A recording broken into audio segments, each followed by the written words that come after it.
As Beijing's pressure on Taiwan grew, US plans to sell more drones, missiles to Taiwan. Tension flared after Beijing intensifies pressure on the democratic island it claims as its own. And now, the White House is moving forward with more sales of sophisticated military equipment to Taiwan to ward off that aggression. The President Donald Trump was planning sales of sophisticated military equipment to Taipei, said the officials told Congress on Tuesday, and that sale includes some MQ-9 drones and a coastal defensive missile system. And one of the 8 sources said that in total the sales recently were valued at approximately $5 billion. Very often, figures from the United States' foreign military sales include costs for training and also spares. In September, the media reported that as many as 7 major weapon systems were making their way through the United States export process. And it happened as the Donald Trump administration ramps up pressure on China in the closing weeks of campaigning for the presidential election on November Mount.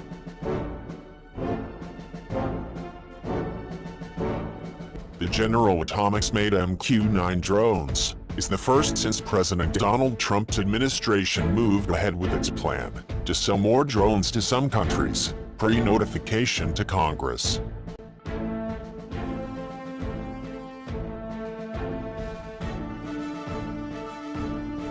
And next, by reinterpreting an international arms control agreement called the Missile Technology Control Regime, or called MTCR. And for land-based Harpoon anti-ship missiles, made by Boeing, that aiming to serve as coastal defense cruise missiles. And this is Tuesday's other congressional pre-notification. And next, one of the sources said the approximately 100 cruise missiles that were notified to Capitol Hill would have a cost of about $2 billion. Taiwan has 5 weapon systems that are moving through the process, that recognized by Taiwan government sources.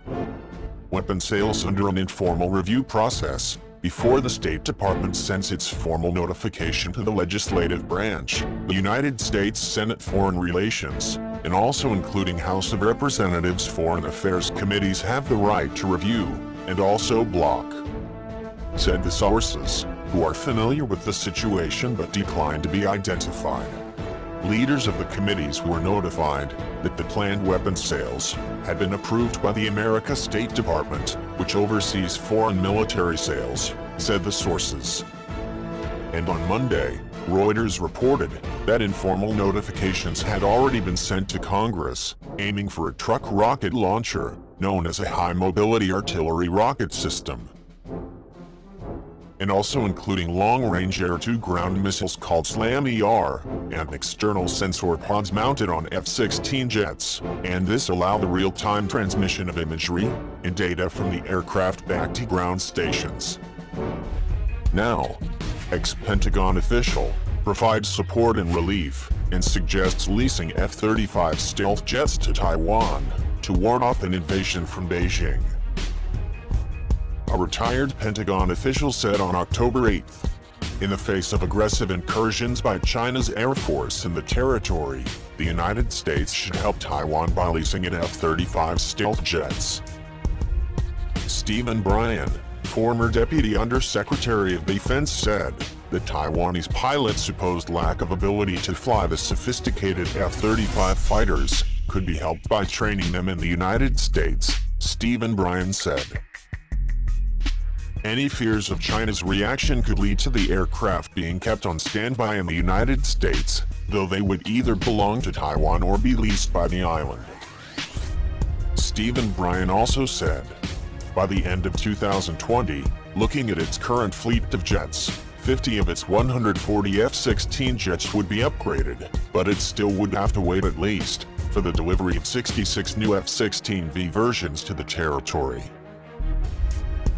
The lease of stealth the U.S. F-35 fighters would also make more financial sense than the purchase of new jets or the upgrading of all old ones, he said. And now, in the event of a conflict in the areas, Taiwan's airports would be the first target for a Chinese attack. The United States F-35 favoring the world's first supersonic short takeoff and also vertical landing stealth jet in the region. Bryan said, as it is the US F-35 perfect for Taiwan, and also has sufficient range for the island's protection in the region, given that some of them are already based in Japan. And vice versa. Advantages of not having the jets in Taiwan from the start are that Chinese spies will not have access to training and exercises in the territory, while a preemptive attack by China will not be possible. A few days before sending a high-level official to Taiwan, for the first time since Washington broke off diplomatic relations with the nation in 1979, is a positive step. And now what should Taiwan do?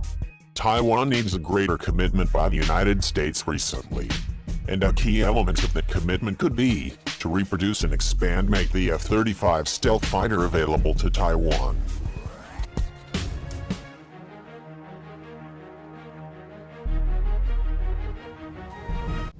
With the secretary explaining, until the early 1990s, the People's Liberation Army was very much a brown water, coastal defense fleet, never seen.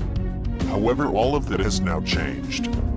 The Chinese Communist Party, for whom the People's Liberation Army serves, intends to complete the modernization of its armed forces by 2035.